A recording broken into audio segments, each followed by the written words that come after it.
నొసలు సువిశాలంగా ఉంటే ఆ వ్యక్తి మంచి ఆలోచన పరుడవుతాడు. అంతేకాదు కీర్తివంతుడవుతాడు. అటువంటి నుదిటి భాగాన మచ్చయున్న పురుషుడు 10 మందిలోనూ మంచివాడనిపించుకుంటాడు. పరోపకారి అవుతాడు.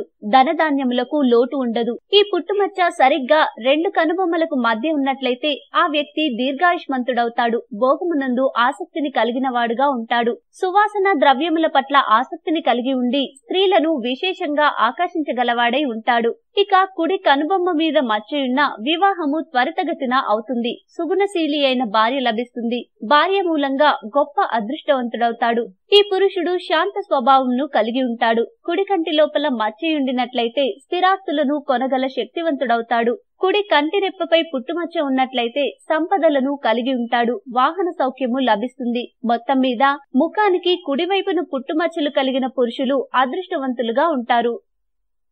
మీకు ఈ వీడియో నచ్చితే లైక్ చేయండి. మీ ఫ్రెండ్స్ తో షేర్ చేసుకోండి. కానీ సబ్స్క్రైబ్ చేయడం మాత్రం మర్చిపోకండి. Thanks for watching.